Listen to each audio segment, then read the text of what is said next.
Shalom Aleichem. Shalom Aleichem. Shalom Aleichem. Topic for today is obedience to God's call. దేని పిలుపుకు విధేయత చూపించుట. The text is from letter to the Hebrews chapter 11 verse 8. హెబ్రీయులకు వ్రాయబడిన పత్రిక 11వ అధ్యాయము 8వ వచనం. అబ్రహాము పిలువబడినప్పుడు విశ్వాసం బట్టి ఆ పిలుపుకు లోబడి తాను స్వాస్థ్యముగా పొందనై ఉన్న ప్రదేశముకు బయలువెళ్ళను, మరి ఎక్కడికి వెళ్ళవలను అది ఎరగక బయలువెళ్ళను. Abraham's faith was exemplified by his obedience to God's call.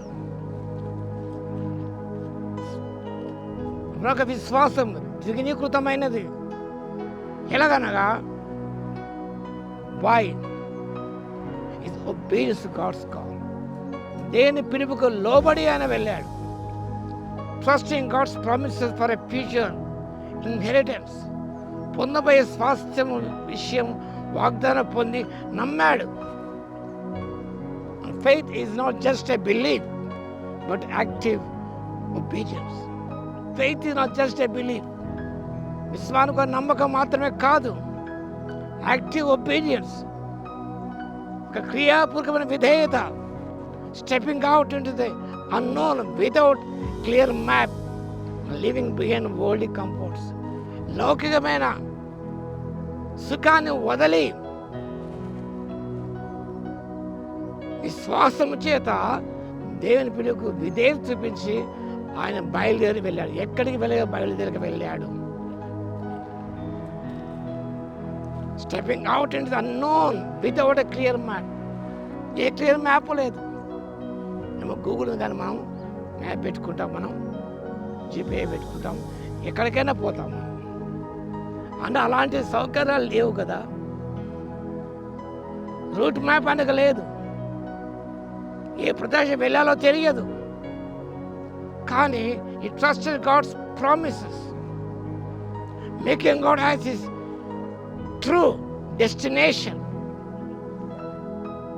ప్రభువే తన చివరి మజిలీ గురి అని గ్రహించాడు. Focusing on the heavenly rather than just earthly land. భూలోక సంబంధం భూమి కాదండి. దాని మీద ఫోకస్ చేయలేదు, దాని దృష్టి సారించలేదు. Focusing on heavenly things. దేవుడు దేనికి శిల్పి నిర్మాణంగా ఉన్న పునాదులు ఆ పట్టణము కొరకు ఎదురు చూచాడు, కానీ నాట్ ఫర్ అర్త్లీ ఇన్హెరిటెన్స్. భూలోక సంబంధం వాళ్ళ దృష్టి సారించలేదు. ఆయన పొందబోయే ఆ పడొక స్వాస్థ్యం కొరకు ఎదురు చూచి ఎక్కడ వెళ్ళాలో బయలుదేరక వెళ్ళాడు. ఇప్పుడు అన్సర్ ఆఫ్ ది జర్నీ, ఎక్కడ వెళ్ళాలో ఎంతవరకు వెళ్ళాలో ఆయనకు తెలియదు, నిశ్చయత లేదు. But he demonstrating trust in God's guidance with his own understanding. తనకున్న అవగాహన కంటే దేవునికి నడిపి గొప్పదని తలంచి ఆయన ముందుకెళ్ళాడు. Living the worldly things, living the worldly comforts, just focusing on heavenly things. కొలస్సీ పత్రిక 3వ అధ్యాయం మొదటి 3 వచనాల్లో, మీరు క్రీస్తు కూడా లేపబడిన వారైతే పైనున్న వాటినే వెదకుడి. అబ్రహాం పైనున్న వాటిని వెతికాడు, దాని దృష్టి సారించాడు. ఈ లెఫ్ట్ ఫైర్ సైడ్ కంఫర్ట్స్. ఈ చలికాలంలో మంట వేసుకుంటాం. చిన్నప్పుడు చలి మంట వేసుకునే వాళ్ళం. మనం వదిలి రావాలంటే ఇష్టం ఉండేది కాదు.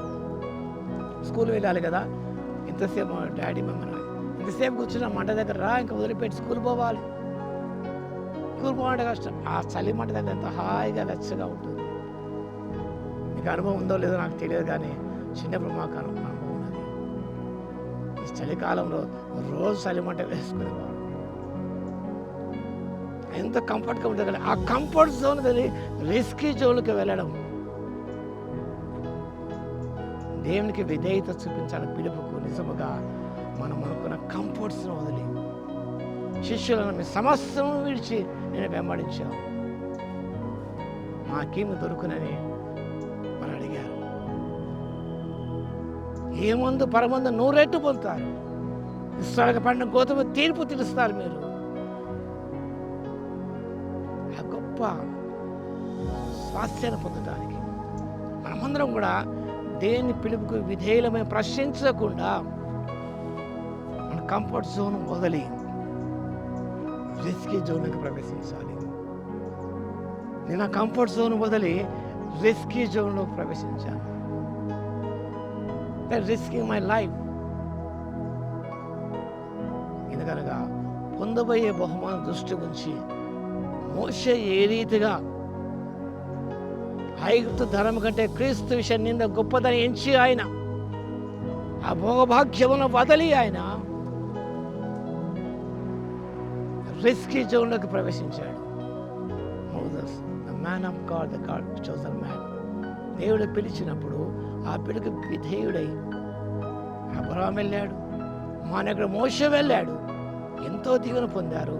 అలాంటి దీవెన పొందుకోవడానికి పరిశుద్ధాత్మ దేవుడు మన శక్తిని దయచేయును గాక. ఆమె స్తుతికి పాత్ర మహోన్నతుల మీకు వందనాలు స్తుతిస్తూ తన తండ్రి.